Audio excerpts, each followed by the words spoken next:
Salut à tous, on se retrouve pour l'épisode 2232 du Zap Image. On commence aujourd'hui en ce mardi 28 mars avec des anniversaires et tout d'abord c'est celui du défenseur français Benjamin Pavard qui fête aujourd'hui ses 27 ans, l'homme qui ne s'est marqué que des beaux buts. Donc là par rapport bien sûr au magnifique but qu'il a marqué hier contre l'Irlande, on va en parler là dans quelques minutes. Bon anniversaire à Pavard, 27 ans pour lui aujourd'hui.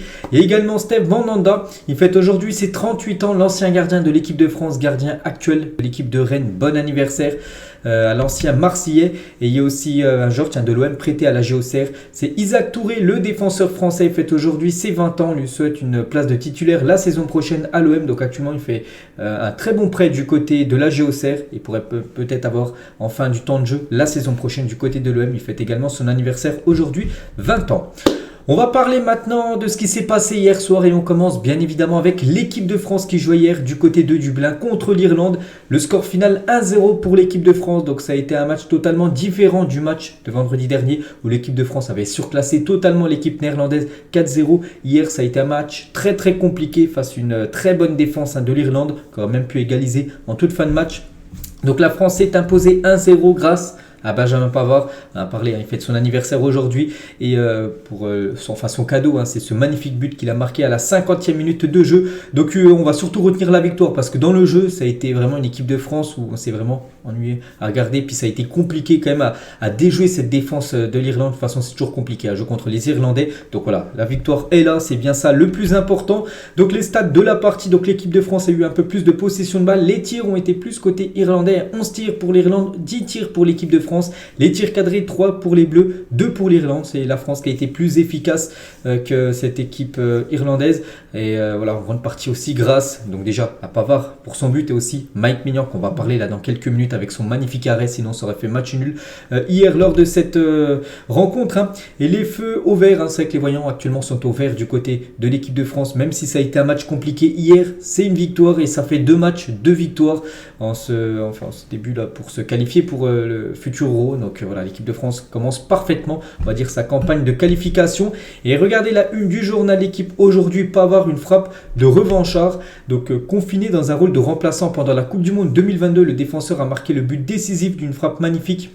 Une merveille qui rappelle son but d'anthologie contre l'Argentine durant le mondial 2018. Mike Maignan aussi a préservé hier soir le succès en Irlande grâce à un arrêt exceptionnel en fin de match. Donc tout d'abord pour revenir les gars sur Pavard, donc il a joué hier titulaire. La dernière fois qu'il avait commencé titulaire, c'était même la dernière fois où on l'avait vu en équipe de France, c'était le premier match de la Coupe du Monde, souvenez-vous, c'était le France-Australie où l'équipe de France s'était imposée, mais Pavard ça a été le plus mauvais et en gros à la fin de ce match là il s'était embrouillé avec Deschamps tout ça et du coup il n'avait plus rejoué une fois de la Coupe du Monde et en gros hier on l'a pu le revoir et c'est lui qui donne la victoire aux Bleus, donc tant mieux bien sûr, un bon retour on va dire pour Benjamin Pavard et son but il est sublime, donc déjà il récupère le ballon parce que c'est quand même une passe mal dosée d'un joueur de l'Irlande pour son coéquipier, il arrive à l'intercepter on peut dire, puis après il envoie une grosse frappe et ça fait barre rentrante, très beau but de Pavard qui a marqué pas mal de buts cette saison du côté du Bayern Munich, donc on peut être que content pour lui. Donc voilà, tout le monde est parti bien sûr le féliciter, Kylian Mbappé le premier, et les défenseurs qui ont marqué depuis l'extérieur de la surface avec l'équipe de France au XXIe siècle, donc 2 fois Pavard, donc en Coupe du Monde contre l'Argentine et hier contre l'Irlande, et aussi Christophe Jallet, un coup il avait tenté un centre puis du coup son centre était plutôt allé au fond des filets, je me souviens aussi de son but. Donc voilà, c'est les 2 défenseurs français qui ont marqué depuis l'extérieur de la surface au XXIe siècle. Donc voilà, quelques photos bien sûr de la joie de Pavard après son parce qu'il est beau son but hier.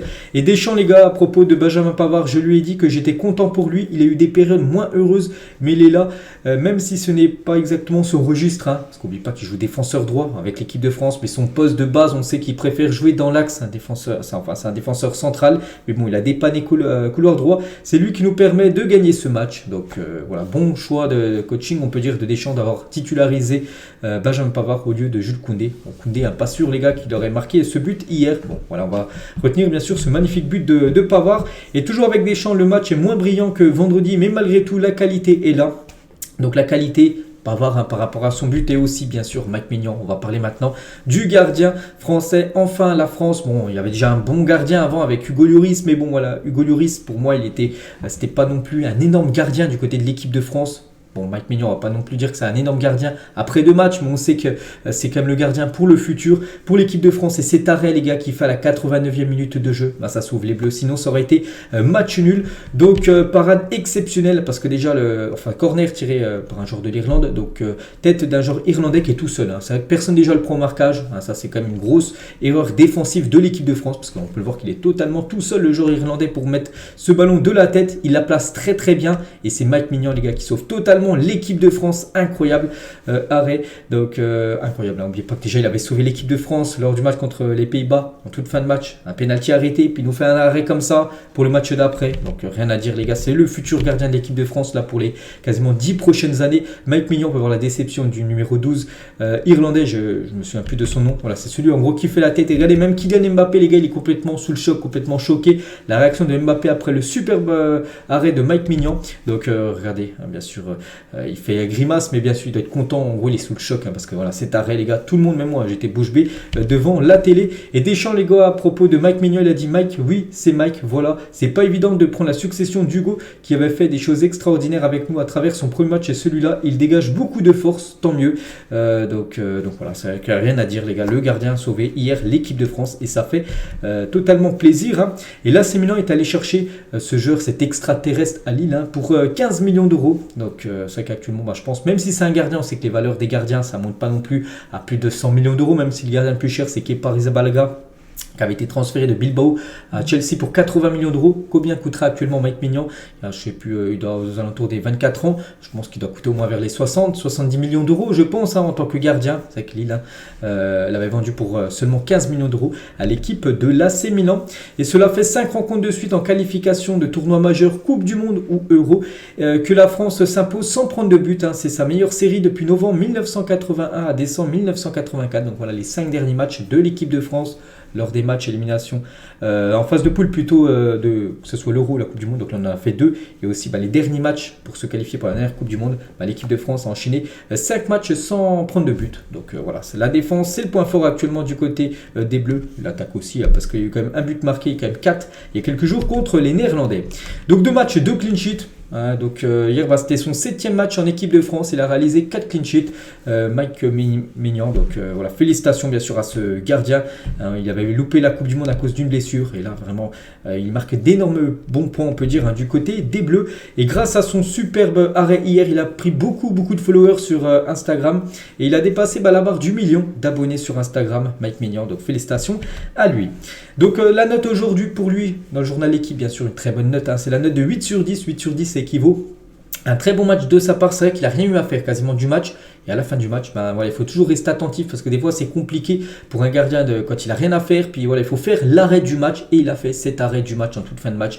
Et il était là où il fallait. Donc voilà, c'est pour ça que sa note est bien sûr très haute. Hein. Note de 8. Bon, Mbappé, on l'a pas du tout vu, les gars. Une note de 3, match transparent de Kylian Mbappé. Bon, après voilà, ça arrive. Hein, il ne va pas non plus à chaque fois marquer des doublés, voire des triplés, Kylian. Donc une note de 3, c'est un mauvais match de sa part. Et sinon, toutes les notes des joueurs de l'équipe de France. Donc Mike Maignan, la plus haute note, une note de 8 sur 10. Il sauve l'équipe de France, bien sûr. C'est l'homme du match. Bien sûr de cette rencontre. Hein. Pavard, le buteur, une note de 7, mérité aussi. Konaté 6, Upamecano 5, Théo Hernandez 3. Théo Hernandez, je ne l'ai pas reconnu hier. Beaucoup de surtout la première mi-temps, il a été catastrophique. Même la deuxième, hein, c'est vrai qu'il a perdu beaucoup de ballons au duel avec, je ne sais plus comment il s'appelait, l'attaquant irlandais. Il a pris l'eau à chaque fois, Théo Hernandez. Donc vraiment, là, hier, il a vraiment eu beaucoup de mal. Griezmann 4, ça, Griezmann n'a pas été influent. Kamavinga, pour moi, c'était le seul. Il a touché énormément de ballons. Hein. Eduardo Camavinga en milieu de terrain, il en a perdu très peu. Ça a été vraiment la plaque tournante au milieu. Une note de 6, c'est un match satisfaisant, c'est mérité pour lui. Rabiot, Colomoni 4, c'est insuffisant les deux. Et Giroud, Mbappé 3. Donc voilà, ça a été vraiment quand même pas un bon match de l'équipe de France. Hein. J'ai pas dit que l'équipe de France avait fait un bon match hier. J'ai surtout dit que qu'il faut retenir le résultat. Voilà, cette victoire française, c'est bien ça le plus important. Donc voilà, les notes, hein, pour la plupart ne sont pas bonnes. Et concernant Kamavinga, vous le préférez au milieu de terrain ou au latéral gauche? Milieu de terrain, bien sûr. Hein, ça, la question se pose pas. Après, on sait qu'il peut dépanner de temps en temps. Vraiment, s'il n'y a plus personne, défenseur gauche, voilà, tu le fais jouer. Ce poste, défenseur gauche, mais où il est le meilleur, où on l'apprécie le plus, c'est en milieu de terrain. La preuve avec son match hier que j'ai trouvé plutôt bon. Kylian Mbappé, moi j'ai dit Mbappé passe à côté de son match hier, mais voilà la dernière publication sur son compte Instagram. Il a un peu retrouvé sa famille tout simplement. Il est déjà de retour bien sûr à Paris. Reprise de l'entraînement. Bon, je ne pense pas s'il va reprendre directement l'entraînement aujourd'hui. Certainement demain du côté du camp des loges pour préparer le prochain match du Paris Saint-Germain qui sera le week-end qui arrive. Je crois que c'est contre l'équipe de Lyon. Un record les gars. Giroud, 36 ans et 178 jours devient ce soir, donc hier soir, le plus vieux joueur de champ de l'histoire des Bleus à être titularisé en compétition officielle. Félicitations Olivier Giroud, titulaire hier. Bon, il a eu un match très compliqué. On l'a pratiquement pas vu Olivier Giroud, tellement que la défense a été compliquée à battre, cette défense irlandaise. Donc voilà, il y a quand même record pour lui. Félicitations à l'attaquant de l'AC Milan. Et félicitations aussi aux très nombreux Français présents à Dublin hier soir. Donc j'avais dit qu'il y avait plus de 3000 supporters, c'est pas mal quand même, 3000 supporters français qui ont fait le déplacement de la France jusqu'à Dublin pour aller soutenir les Bleus. Donc il y avait bien sûr un parkage qui était rempli, le parkage visiteur hier dans ce stade magnifique du côté de Dublin. L'autre match dans le même groupe que l'équipe de France, c'est les Néerlandais qui avaient pris 4-0, souvenez-vous, contre l'équipe de France vendredi dernier. Bon là ils jouent contre Gibraltar, c'était pas le même adversaire bien sûr, c'était pas les Bleus, et une grosse victoire, une belle victoire des Néerlandais, 3-0, ils auraient pu même gagner le match avec beaucoup plus de buts, donc Depay un but et Nathan Ake doublé en tant que défenseur. Donc les deux buteurs de la rencontre, et pour vous dire qu'ils auraient mérité de gagner beaucoup plus. Donc 49 tirs, rendez-vous compte, 49 tirs les gars pour les Pays-Bas. Et seulement 11 tirs cadrés, ça ils ont fait beaucoup de frappes hors cadre. Pour 3 buts, c'est pour ça que le score 49 tirs, ils auraient pu marquer beaucoup plus de buts. Bon, 3-0 c'est une victoire pour eux. Pour Gibraltar, bon, c'est une équipe les gars où il n'y a aucun joueur professionnel, c'est que des joueurs amateurs, et bien sûr ils jouent toujours les qualifications, que ce soit l'Euro, la Coupe du Monde, mais à chaque fois ils sont toujours derniers de leur groupe, mais bon ils n'ont pas existé, 0 tir, ils n'ont pas fait la moindre frappe lors du match, mais bon ils ont perdu que 3-0, ils auraient pu perdre avec beaucoup plus de buts d'écart. Et du coup ce classement les gars, ce classement de ce groupe B après cette trêve du mois de mars. Donc l'équipe de France 6 points, seule en tête, 2 matchs, 2 victoires. Donc les Français en tête, la Grèce 3 points. Donc la Grèce a joué un match, ils étaient exempts lors des matchs hier. Pays-Bas 3 points, Irlande 0 points et Gibraltar 0 points. Donc voilà, et concernant le prochain rassemblement, pour la France, ça sera au mois de juin, ça sera le 16 et 19 juin prochain. Donc il y aura Gibraltar-France. Gibraltar qui a pris plus de 50 tirs, je l'ai dit, contre l'équipe néerlandaise. Ce sera le futur adversaire de la France, ça sera Gibraltar, ça sera le 16 juin. Et le 19 juin, ça sera France-Grèce. Puis après le prochain rassemblement, ça sera au mois de septembre où là la France jouera seulement un match, officiel, la réception de l'Irlande. L'autre match, ça sera un match amical vu que la France sera exempt bien sûr, ça sera à son tour de ne pas jouer cette rencontre. Voilà en gros les derniers matchs. N'oubliez pas que tous les matchs, on saura si la France dans les 2 premières places, si elle est qualifiée pour l'Euro à la fin de l'année. Bien sûr, vu que l'Euro, c'est l'année prochaine. On continue avec les autres résultats hier dans la zone Europe. Le Monténégro contre la Serbie, c'est les Serbes qui se sont imposés 2-0. Donc c'est simple, l'unique buteur, c'est Vlahovic. Les gars, il est entré à la mi-temps, on peut le voir 46e minute. Il a remplacé un joueur de la Serbie à la 78e, à la 90 plus 6 minutes de temps additionnel. Il marque le doublé, il marque les 2 buts côté serbe. L'attaquant de la Juventus Turin, on peut voir les stats de la partie, Vlahovic. 2 buts pour lui hier, c'est lui qui sauve un peu l'équipe, vu qu'il a commencé remplaçant, il a marqué 2 buts en deuxième période et 21 matchs, 12 buts pour lui du côté de la Serbie.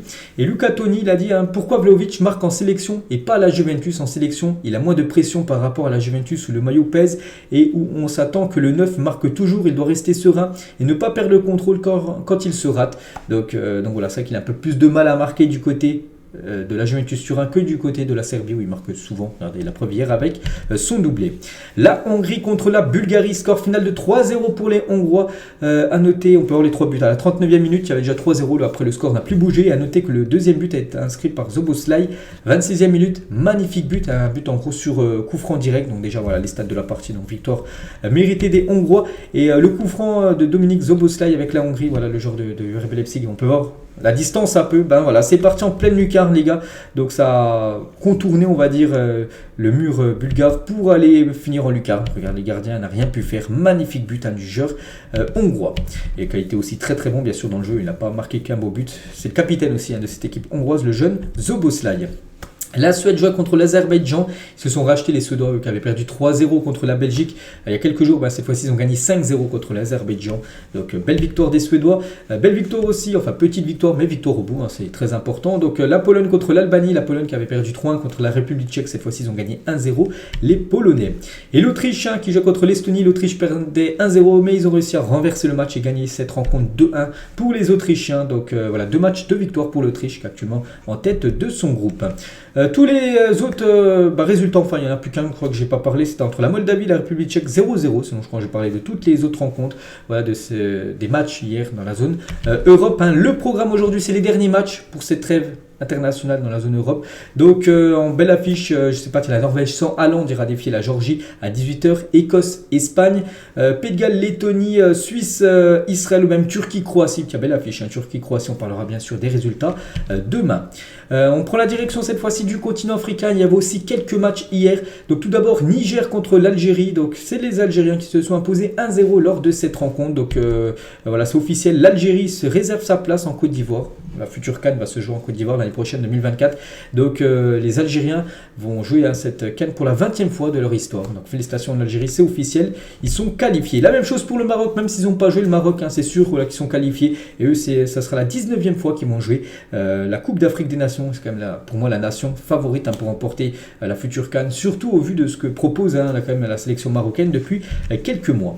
Les autres rencontres, Guinée-Bissau qui avait réussi à s'imposer 1-0 du côté du Nigeria il y a quelques jours. Cette fois-ci, c'est le Nigeria qui s'est imposé 1-0 du côté de Guinée-Bissau. C'est Mo Simon, l'unique buteur du match. Un but inscrit sur penalty. Il y avait l'attaque, ça a été Osimhen Teremofi, voilà, du côté de Nigeria. Donc belle victoire du Nigeria, bien sûr, qui est bien parti aussi pour se qualifier. La Guinée s'est imposée 3-2 du côté de l'Éthiopie.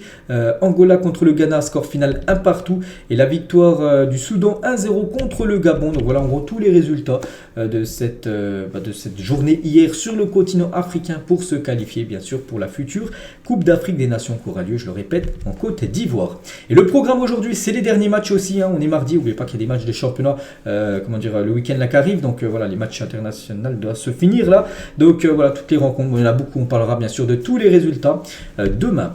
On prend la direction aussi du continent nord-américain. Il y avait les États-Unis qui jouaient contre Salvador et les Américains se sont imposés 1-0 lors de cette rencontre. Donc le but de Ricardo Pepi donne aux États-Unis la victoire 1-0 sur le Salvador et ils réservent leur billet pour la finale de la CONCACAF Nation League en juin prochain. Donc en gros, c'est la Nation League un peu comme en Europe. C'est la même chose du côté du continent nord-américain. On peut voir déjà la domination des Américains. Quelques photos du buteur, Pepi, voilà, ce numéro 9. Tiens, une photo avec le capitaine Pulisic, que tout le monde connaît, bien sûr, le joueur de Chelsea, bien sûr. Donc voilà, quelques photos. Et regardez les 4 groupes, groupe A, groupe B, groupe C, groupe D. Donc c'est simple, c'est comme en Europe. Les premiers se retrouveront en demi-finale et une finale de la Nation League. Donc pour l'instant, c'est le Mexique, Panama, Canada et États-Unis. Et voilà, ces 4 équipes se retrouveront, on va dire, au mois de juin, bien sûr, pour disputer les demi-finales et après la finale de cette Nation League. Ce soir, belle affiche, c'est une affiche, c'est un match amical donc entre le Maroc et le Pérou. Donc ce match se déroulera du côté du Wanda Metropolitano, du côté du stade en gros de l'Atlético Madrid. Et une petite info parce que hier, une altercation a éclaté entre les joueurs du Pérou et la police espagnole ce soir à Madrid. Donc c'était hier soir. Donc je sais pas du tout pourquoi ils se sont embrouillés, mais bon voilà, on peut voir que c'était très très chaud entre la police espagnole et les joueurs du Pérou. Donc 4 joueurs de la sélection du Pérou sont en garde à vue pour outrage et agression de force de l'ordre après les incidents d'hier soir. Il s'agit de Carvalho, Galetse, Yotun et Valera. Leur sélection affronte le Maroc ce soir au Wanda Metropolitano. Donc voilà, c'était très très... Je ne sais pas pourquoi ils sont embrouillés avec la police espagnole. Bref, ce soir, ils joueront ce match amical contre le Maroc. On va parler de Léo Messi. Je crois qu'aussi, dans la nuit prochaine, l'Argentine joue contre Curaçao. Donc c'est un match amical. Donc voilà, bon bref. Et la statue que Léo Messi... qui figurera dans le musée de la CONMEBOL aux côtés de celle de Pelé et de Maradona. Donc CONMEBOL, en gros, c'est la fédération, on va dire, sud-américaine. Et il y a déjà des statues, voilà, je cherchais le mot, désolé, de Pelé, Maradona, les légendes, bien sûr, du football sud-américain. Bien sûr, Messi a sa statue dans ce musée de CONMEBOL. Donc voilà la statue. Bon, après, est-ce qu'elle est réussie ou non? Bon, je trouve qu'elle est plutôt bien réussie quand même.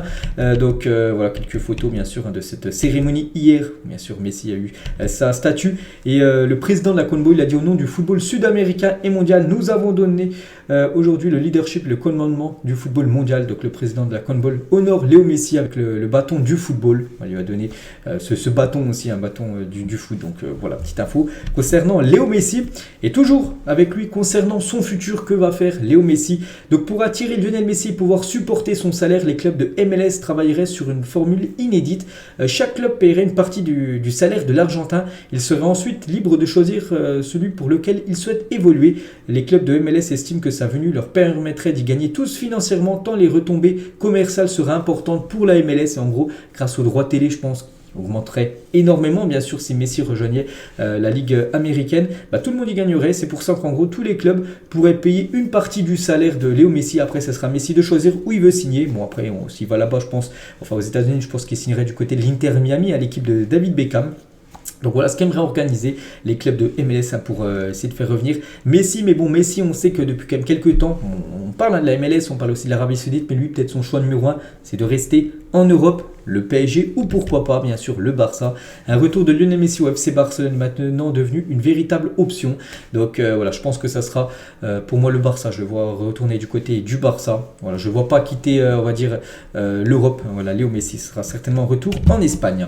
La FFF cherche des stades d'au moins 25 000 places pour accueillir 6 matchs de l'équipe de France durant la saison 2023-2024, la saison prochaine. Par exemple, les matchs de l'équipe de France, où je vous ai montré tout à l'heure, les matchs après, la saison prochaine, ne pourront pas se jouer au Stade de France. N'oubliez pas, le Stade de France ne pourra recevoir aucun match des Bleus parce qu'il y aura la Coupe du Monde de rugby et travaux obligent aussi ce sera les travaux aussi pour les JO, tout ça. Donc la France devra jouer la saison prochaine à domicile dans des autres stades que le Stade de France. Donc les candidatures sont fixées jusqu'au 12 avril. Donc ce sera des stades d'au moins 25 000 places. Donc on pense déjà au stade Vélodrome, peut-être au Groupama Stadium, où on pourra jouer aussi à cette équipe de l'équipe de France. Donc voilà, ça sera bien sûr pour la saison prochaine.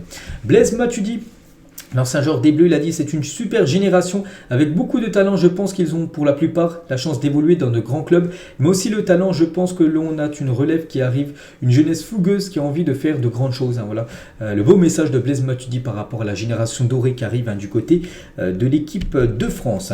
Un petit saviez-vous les gars, la règle spécifiant qu'il faut au moins un joueur de champ dans les limites du terrain lors d'une célébration pour empêcher l'équipe adverse d'engager est totalement fausse. Une rumeur tellement répandue que même les joueurs y croient. Je ne sais pas si vous avez déjà vu ça, que tous les joueurs, par exemple à la France, on peut voir c'est Théo Hernandez qui est en train de pousser, je crois, c'est Konaté, pour le laisser sur le terrain pour pas que l'équipe adverse fasse l'engagement, parce qu'il n'y aurait plus de joueurs de l'équipe de France sur la pelouse. Bon, ça c'est totalement faux les gars, en fait cette règle n'existe pas. Voilà, donc c'est dire que même si tous les joueurs français, par exemple là, lors de cette célébration, célèbre en dehors du terrain, donc l'équipe adverse n'a pas le droit de faire le coup d'envoi pour jouer bien sûr s'il n'y a pas d'adversaire en face. La trajectoire de Matteo Retegui, un joueur de 23 ans, donc meilleur buteur de première division argentine avec le CA Tigre, recommandé par Juan Sebastian Veron et Roberto Mancini, n'a jamais mis les pieds en Italie, ne parle pas un mot d'italien, a inscrit 2 buts lors de ses 2 premières sélections avec l'Italie et est désormais courtisé par l'AC Milan, l'Inter ou encore l'Atlético Madrid. Incroyable ce joueur, je pense que personne connaissait, enfin je pense que la plupart ne connaissaient pas, donc moi je ne connaissais pas ce joueur avant cette trêve internationale, et là il a joué 2 matchs avec l'Italie, 2 buts, donc voilà, maintenant il est pisté par des grandes équipes européennes. On va parler de Enzo Lefebvre, c'est officiel, Enzo Lefebvre annonce son départ du FC Lorient, le joueur souhaite partir au mercato estival, c'est officiel, c'est lui qui a dit ça, c'est le moment pour moi de partir, j'ai attendu une proposition de contrat du FC Lorient jusqu'à décembre, j'espère partir dès cet été pour que mon transfert rapporte de l'argent au FC Lorient, donc voilà, il le dit de ses propres mots, qui veut quitter l'équipe de Lorient, c'est l'un des meilleurs joueurs de Lorient cette saison, le jeune Enzo Lefebvre. Toujours avec les infos transferts, Feitou Mawassa est ciblé par Gladbach pour succéder à Rami Bensebaini qui va quitter l'équipe de Gladbach, il est en fin de contrat en fin de saison, l'Algérien devrait rejoindre l'équipe de Dortmund là, au 1er juillet. Du coup, pour le remplacer, ça pourrait être le défenseur de Montpellier, il est estimé à 5 millions d'euros. On va parler de Naples avec Claire. Donc Victor Osimhen ne partira pas pour moins de 150 millions d'euros, n'oubliez pas que Naples avait acheté 80 millions d'euros il y a quelques années, et maintenant en gros ils espèrent quasiment le double pour vendre Victor Osimhen, surtout vu de la saison qu'il vient de faire. Donc le PSG et Manchester United sont très intéressés et ils sont aussi prévenus bien sûr par le montant. voilà, qu'a fixé l'équipe de Naples. Toujours avec Naples et le PSG, toujours Paris est intéressé aussi par Kim Min-jae, auteur d'une saison exceptionnelle avec Naples. Le Coréen dispose d'une clause libératoire de 52 voire 53 millions d'euros dans son contrat. Donc là aussi, c'est un joueur aussi de Naples qui pourrait peut-être débarquer du côté du PSG. Le PSG a les fonds pour 52 millions d'euros. Mais bon, c'est juste le PSG doit faire attention au fair play financier. C'est pour ça qu'ils doivent laisser filer des gros salaires, tout ça. C'est pour ça qu'on pense que Messi pourrait quitter le club. Donc voilà, pourquoi pas Osimhen, pourquoi pas Kim Min-jae. On parle aussi de Kvaratskhelia quand même du côté du Paris Saint-Germain. Bon, le PSG ne va pas acheter non plus tous les joueurs de Naples. Mais voilà, peut-être un, deux. Voilà, joueur de Naples pourrait débarquer du côté du PSG. Et toujours avec le PSG, Gonzalo Inacio, un joueur du Sporting, et Pau Torres Villarreal sont également ciblés par Luis Campos pour renforcer la défense du PSG cet été. Le Portugais possède une clause libératoire fixée à 45 millions d'euros. Donc voilà, quand même le PSG commence à travailler très sérieusement pour le prochain mercato. Déjà pour des défenseurs, parce qu'on sait que là actuellement il y a beaucoup de défenseurs blessés. Et voilà, c'est un gros souci actuellement du côté du club.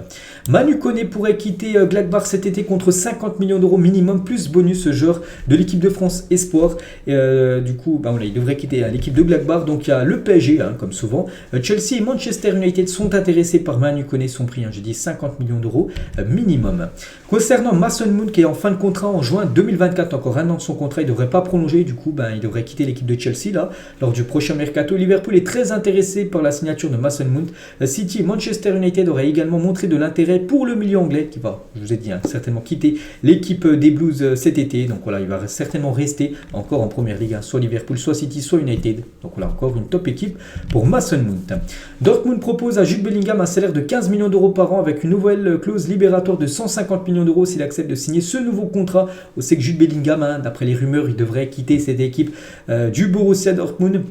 Et Dortmund ne veut pas, Dortmund veut le conserver, c'est pour ça qu'il pourrait lui proposer 15 millions d'euros par an en salaire. Je ne sais pas combien il touche actuellement, je pense la moitié, peut-être aux alentours des 7. Donc voilà, ce serait le salaire doublé pour lui s'il reste du côté de Dortmund. Donc on verra. Bon, après je pense qu'il peut toucher le même salaire s'il va du côté de City ou du côté du Real Madrid. Donc on verra ce que va choisir le joueur Jude Bellingham. On va parler d'Antonio Conte. Vous savez que Conte, c'est avant-hier, il s'est fait licencier par l'équipe de Tottenham et sort du silence à propos de son départ. Il a dit: le foot c'est la passion. Je tiens à remercier profondément toutes les personnes de Tottenham qui ont apprécié partager ma passion et ma façon intense de vivre le football en tant qu'entraîneur. Une pensée spéciale aux fans qui m'ont toujours montré leur soutien et leur appréciation. Ça a été inoubliable de les entendre chanter mon nom. Notre voyage ensemble est terminé. Je vous souhaite tout le meilleur pour l'avenir. Donc voilà son message d'adieu en gros, vu qu'il quitte cette équipe des Spurs. Antonio Conte, et les ont tous échoué à Tottenham. Donc Redknapp, André Villas-Boas, Sherwood, Pochettino, Mourinho, Espirito Santo ou maintenant Antonio Conte. C'est vrai que c'est très compliqué du côté de Tottenham de gagner déjà des titres, parce que ça fait plus de 20 ans qu'ils n'ont rien gagné, même de performer avec cette équipe des Spurs, une équipe, on peut le dire, trop irrégulière. Concernant Pochettino qui a échoué, même s'il avait quand même amené Tottenham en finale de Ligue des Champions, ce qui a été historique pour le club. Donc c'est le Real Madrid qui est intéressé par Mauricio Pochettino. C'est que le Real s'intéresse à beaucoup d'entraîneurs pour la succession d'Ancelotti et Pochettino est ciblé, parce qu'il est quand même actuellement libre de tout contrat. Nagelsmann, les gars, serait sur les tablettes de Chelsea. L'Allemand serait sur la shortlist des Blues au cas où Graham Potter serait remercié. Bon, il a failli se faire remercier quand même, Potter, mais bon, il a quand même réussi à survivre malgré, souvenez-vous, l'époque où Chelsea avait gagné seulement 2 victoires en 15 matchs. C'est une catastrophe. Bon, voilà, s'il se fait licencier, Nagelsmann, les gars, pourrait être une option du côté des Blues. Bonne nouvelle, les gars, Minarrit est de retour sur le terrain, souvenez-vous, le joueur marocain. Le match avant la Coupe du Monde, c'était entre Monaco et Marseille, c'était blessé et du coup rupture des ligaments croisés, opération, tout ça. Et du coup il s'est fait opérer. On peut le voir retour sur les terrains. Bon, à l'entraînement, bien sûr, après reprendre la compétition. Je pense qu'il reste 10 matchs avec Marseille. Je pense pas que Marseille prendra le risque. On le verra certainement rejouer début de saison prochaine. Et lui aussi, les gars, victime d'une grave blessure en début de saison, depuis quasiment août dernier. Il avait joué le dernier match des U23 de Chelsea, un match amical contre Charlton. Et voilà, N'Golo Kanté poursuit sa reprise avec Chelsea avec le sourire comme toujours. Donc on va certainement le revoir très prochainement avec l'équipe des Blues. C'est une très bonne nouvelle, bien sûr, pour Chelsea avant d'affronter le Real Madrid là dans quelques jours en Ligue des Champions. Emerson, les gars, s'est blessé au genou. Il manquera 6 semaines de compétition. Il a joué contre le Maroc, hein, le défenseur brésilien, et il s'est blessé et il va se faire opérer, donc en gros 6 semaines, hein, c'est quasiment fin de saison, hein, pour le joueur Emerson. Kalulu aussi ce matin, Pierre Kalulu a passé des examens médicaux montrant une blessure au mollet droit et s'est blessé avec l'équipe de France Espoir. Un nouveau contrôle sera effectué dans une semaine, donc ça c'est un coup dur bien sûr pour l'équipe de Milan, avant bien sûr aussi déjà la fin de saison de Serie A et aussi la Ligue des Champions. Là c'est Milan est qualifié en quart de finale. Le but de Kvaratskhelia face à l'Atalanta Bergame a été élu but du mois de mars en Serie A. Je ne sais pas si vous l'avez vu, moi je l'ai vu, donc je vous montre une photo. En gros, il dribble au moins 3-4 joueurs et il marque, enfin là il met tout le monde dans l'amende et il marque ce but. C'est le plus beau but du mois de mars, hein, du côté du championnat italien. Dayot Upamecano revient sur son duel avec Kylian Mbappé lors de Bayern PSG. Il a dit pendant le match, on ne s'est pas calculé un seul instant, comme si on ne se connaissait pas. Deux inconnus, souvenez-vous, hein, c'était lors des huitièmes de finale Bayern PSG. Ils ne sont pas parlé du tout. Après c'était adversaire, hein, bien sûr, même si du côté de la France, son coéquipier, ces deux-là. Et toujours avec Upamecano sur ces duels face à Mbappé et Haaland. Affronter Kylian ou Haaland ne m'empêche pas de dormir. J'adore ces rendez-vous. Je joue au football pour me frotter au meilleur. Il n'y a que comme ça que tu progresses. Donc pour l'instant, contre Mbappé, il a complètement effacé Mbappé, hein, lors de la double confrontation. Maintenant, le prochain adversaire, ça sera Haaland, les gars. Vu que le Bayern, hein, vous savez, ils vont jouer contre Manchester City. Toujours du côté du Bayern, non convoqué avec la sélection allemande, Leroy Sané a été autorisé par le Bayern à se rendre en Angleterre. Sa compagne, hein, est partie vivre en Angleterre le temps que les travaux de leur villa de Munich se terminent. L'Allemand est donc obligé depuis plusieurs semaines de multiplier les allers-retours entre Munich, Londres et Manchester pour la voir elle et ses enfants. Donc ils sont toujours ensemble, hein, mais bon, elle ne veut plus vivre en Allemagne tant que leur villa n'est pas terminée, hein, du côté de Munich. Du coup, elle allait retourner vivre en Angleterre et du coup, le roi Sané doit aller voir elle et ses enfants. Il doit faire les allers-retours, hein, Munich, Manchester ou même Munich, Londres. Hein, donc il les fait régulièrement et bien sûr, hein, ça pèse, on va dire, sur son moral. Là. Bon, une petite photo de Leroy Sané et sa copine. On va parler de nageur avec une copine aussi, son ex-copine. Hein, donc Iba Abouk, ex-femme de Achraf Hakimi, a officialisé sa séparation avec le joueur du PSG qui date d'avant les accusations de viol dont fait l'objet, le joueur. Hein. Elle assure également être du côté des victimes et faire confiance au bon travail de la justice. Voilà une petite info, hein, concernant la séparation d'Achraf Hakimi avec son ex-femme. En parlant du club d'Achraf Hakimi, le PSG, le maillot extérieur du PSG la saison prochaine sera blanc avec un dégradé bleu et rouge sur la partie centrale. Après, est-ce que ça sera de côté gauche, côté droit, je sais pas, mais ça pourrait ressembler à ça. Le maillot extérieur du Paris Saint-Germain. À choisir, les gars, à choisir. Pourquoi pas celui de gauche, on l'a déjà vu, hein, celui de droite, les gars. Pourquoi pas celui de gauche, hein. Voilà, pour le futur maillot parisien, on verra. Et on finit, les gars, cet épisode aujourd'hui avec cette question. Classer ses attaquants de l'ordre du plus fort au moins fort. C'est mon point de vue, hein. Bien sûr, peut-être vous avez un point de vue totalement différent du mien. Donc il y a du gros monde, bien sûr, un Suarez, Benzema, Zlatan et Lewandowski. Donc pour moi, le meilleur en attaquant, vraiment buteur, finisseur pur, hein, je pars sur Luis Suarez, hein. Pour moi c'est le meilleur. En deuxième, les gars, je pars sur Lewandowski, troisième Benzema et quatrième Zlatan. C'est mon point de vue, hein. Peut-être vous avez un point de vue totalement différent du mien. Donc voilà, les gars, ce qu'il y a à dire aujourd'hui. J'espère que ça vous a plu. On se retrouve plus tard pour la prochaine vidéo. Bonne journée à vous et à plus.